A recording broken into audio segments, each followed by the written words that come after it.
What are some good Dungeons & Dragons plot twists? Part 1. I recently had a specific twist that, at least it seemed, truly surprised my players. Twists are hard to make after all.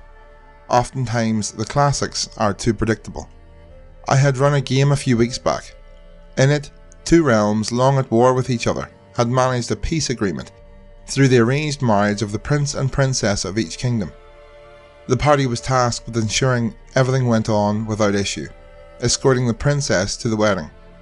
Upon their arrival, the adventurers discovered that the prince had disappeared, so they had to go find him in a hurry. They found him having been kidnapped by a wizard from the opposite realm, apparently as a mystical ploy to shatter the peace between both kingdoms. The wizard had taken the prince to a type of evil pocket dimension. The party managed to rescue the prince and slay the wizard, but upon his death he managed an ominous warning that everything the adventurers had done changed nothing. The wedding took place, peace was reached, the adventurers made new friends and allies. All was good. Months and many adventures later, I ran an adventure in which a small contingent of soldiers of the prince's kingdom arrived at the party's hometown. They managed an audience with the ruling nobles and the players, and requested their aid. Their queen had been kidnapped by rebels that wanted to put the two kingdoms at war with each other again. They claimed to have had tracked the rebels to the town and wanted the right to search the place. The nobles would not give them free rein to search themselves, but tasked the city guard and the players with assisting these allies in need. The players jumped right to it with forceful determination and launched a thorough investigation which led them to the kidnappers themselves. When they got there, the city guard was just seconds behind, but upon laying eyes on the rebels, they realised that they were the friends they had made at the wedding, and that the queen in question was none other than the princess they had escorted to her wedding. Now the queen, after her in-laws, had died. The kidnappers had no time to explain why they did the kidnapping, because the city guard was already at their hideout's door. The players had to decide on the spot who to help, the guards or their friends the kidnappers. Fair to say they did not expect it, or at least if they did not show it at all, and the whole thing blew up in their faces in a spectacular fashion. The rebels were almost entirely wiped out by the guard. The party split up with different allegiances, and now it seems the prince, now king, is actually the evil one, under possession by a demonic entity, which requires the princess for its own ends. We still haven't finished this story, but I'm looking forward to how the thing resolves. It was one of the best twists I managed to pull off in a game in years. Going to dig back into the archives for this one. Ran a campaign that had a ridiculously long payoff. The stalwart party of the adventurers had a long and storied career, and the campaign ended on an up note, with the heroes fundamentally altering the course of history in the kingdom they were based out of, and then going off to live a quiet life, heralded as heroes. Except their victory wasn't flawless. One of the villains who had served as a foil to them for broad swaths had gotten away. He bested them on more than one occasion, and they'd never been able to bring him to justice or paid him back for the beatdown. Of course, it was basically a footnote in their long careers, but still, it was a blemish. Unfinished business. Flash forward 40 years. The heroes are now well past their prime. One's in an asylum, having gone quietly mad. Two are in what amounts to an old folks' home. The kingdom is taking care of their every need, but their adventuring days are well behind them. And then they get a cryptic message that their asylum-dwelling brother has managed to sneak out of the institution. Laird is back, and he's coming for them all. The villain that got away. The villain they couldn't beat in their prime. Oh boy. We down-buffed the party pretty significantly to account for their advanced age and loss of capacity, and gave the old party one final adventure to close the last circle.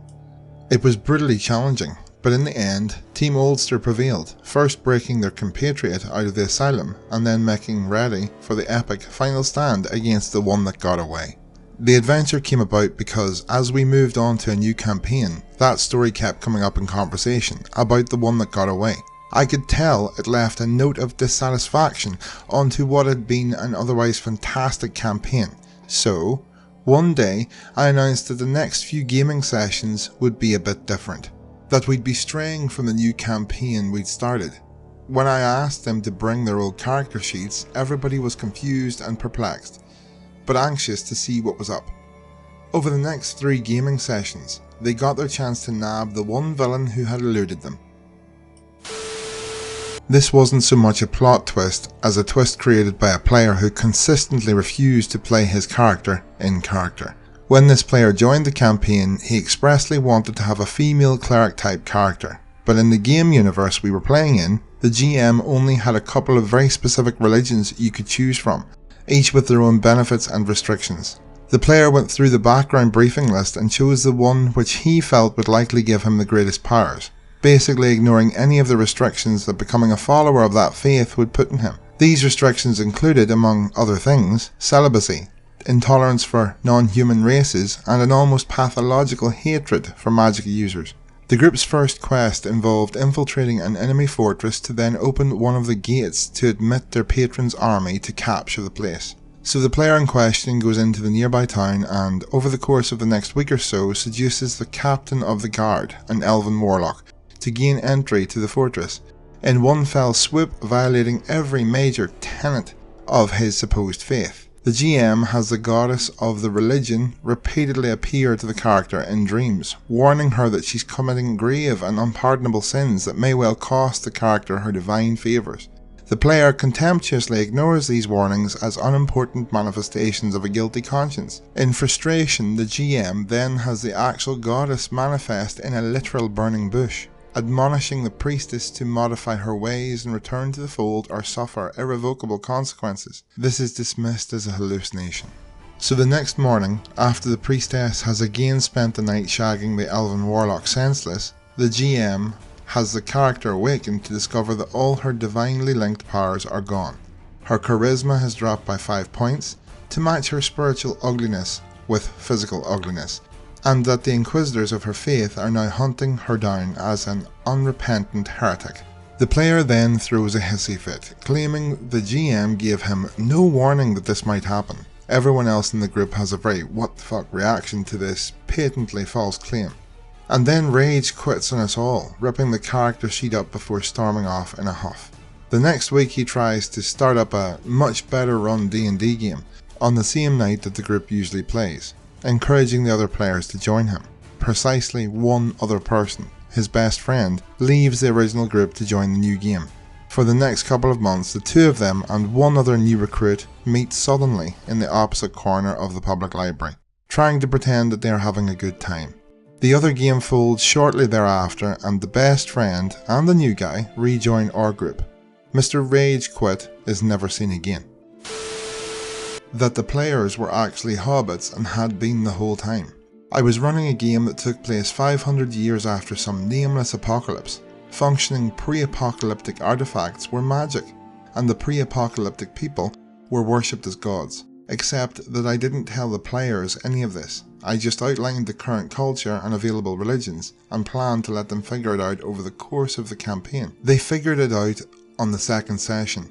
That was annoying to me, I'll admit, but not nearly as annoying as how smug they all were about the whole thing. So I started changing details to keep them guessing and preserve what little shreds of mystery I had left. I doubled the size of the cache of nigh indestructible god clothing that they found. I had giant animals constantly wandering in from the woods to the west. Actually, this was part of my idea all along, as an homage to 1950s monster movies. The western woods would have had lingering radioactivity that made monsters grow larger. They found evidence suggesting that their king was not actually descended from the great god Ashing, but had instead been adopted into his family, suggesting that maybe the gods weren't the same race as the PCs after all. Eventually they learned the horrifying truth in a Twilight Zone style revelation. The gods were just ancient humans. They were twice as big as the player characters because the player characters were all descended from the hobbit servants of the gods. And all the giant animals wandering in from the western woods were actually just regular sized animals that only seemed oversized compared to the diminutive player characters.